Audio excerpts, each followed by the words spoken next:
Assalamualaikum warahmatullahi wabarakatuh. Perkenalkan, nama saya Anandra Setiawan. Saya merupakan mahasiswa UIN Sultan Maulana Hasan bin Banten.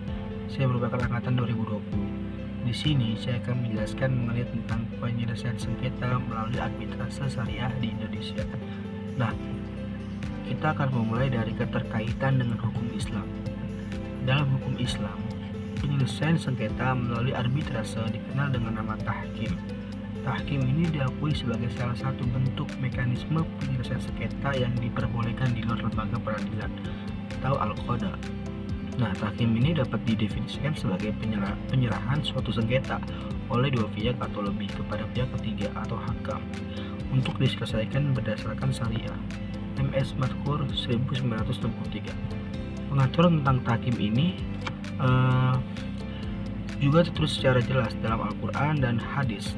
Terdapat beberapa ayat dalam Al-Quran yang mengatur pelaksanaan penyelesaian sengketa melalui arbitrase, antara lain dan jika kamu khawatirkan ada persengketaan antara keduanya, maka kirimlah seorang hakam dari keluarga laki-laki dan seorang hakam dari keluarga perempuan.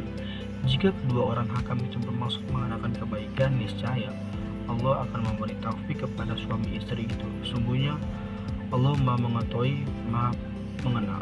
Quran Surat keempat ayat 35. Kemudian yaitu pengertian arbitrase syariah.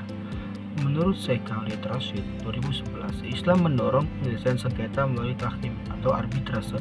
Dalam tahkim ini, proses penyelesaian sengketa dilakukan secara informal, tidak teknis, murah dan cepat.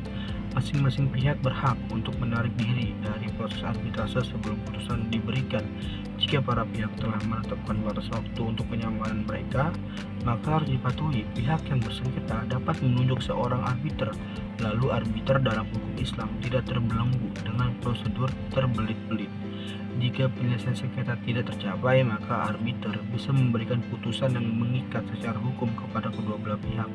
Dalam memberikan suatu putusan, arbiter diperbolehkan menggunakan intuisinya berdasarkan kewajaran, keadilan, dan kesetaraan selama hal tersebut tidak melanggar prinsip syariah atau peraturan kebiasaan yang relevan dalam menyelesaikan perselisihan. Kemudian selanjutnya yaitu mengenai tentang mekanisme penyelesaian sengketa.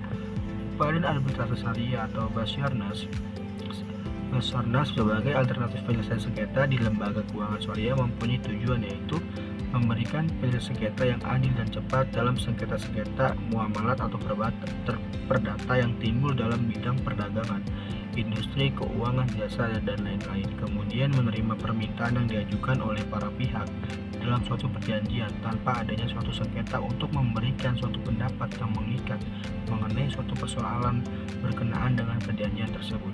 Sedangkan yurisdiksi Basarnas berdasarkan pasal atau anggaran dasar Yayasan BA Bamui atau sekarang Basarnas meliputi menyelesaikan sengketa yang timbul dalam hubungan perdagangan, industri, keuangan, jasa, dan lain-lain, di mana para pihak sepakat secara tertulis untuk menyerahkan penyelesaiannya kepada Basarnas sesuai dengan prosedur peraturan yang berlaku dan memberikan suatu pendapat yang mengikat tanpa adanya suatu sengketa mengenai persoalan berkenaan dengan perjanjian atas permintaan para pihak.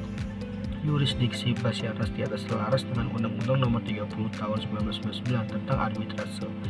Nah, kemudian selanjutnya yaitu prosedur penyelesaian sengketa melalui arbitrase. Yang pertama adalah pemeriksaan sengketa harus diajukan secara tertulis. Namun demikian dapat juga secara lisan apabila disetujui para pihak dan dianggap perlu oleh arbiter atau majelis arbiter. Dan arbiter atau majelis arbiter ini terlebih dahulu mengusahakan perdamaian antara pihak yang bersengketa. Kemudian selanjutnya yaitu pemeriksaan.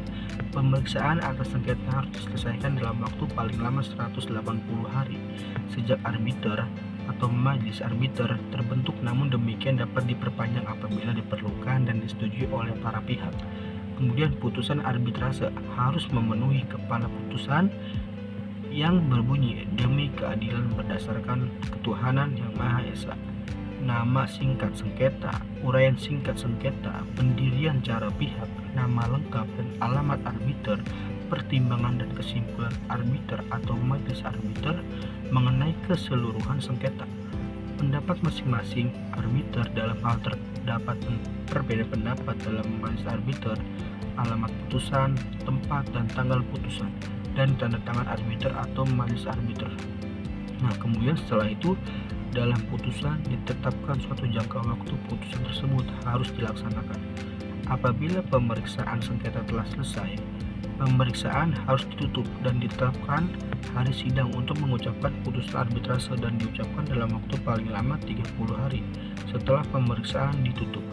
Nah, dalam waktu paling lama 14 hari setelah putusan diterima, para pihak dapat mengajukan permohonan kepada arbiter atau majelis arbiter untuk melakukan koreksi terhadap kekeliruan administratif dan atau menambah atau mengurangi sesuatu tuntutan putusan. Nah, mungkin itu saja materi dari saya. Bila ada salah kata mohon dimaafkan. Assalamualaikum warahmatullahi wabarakatuh.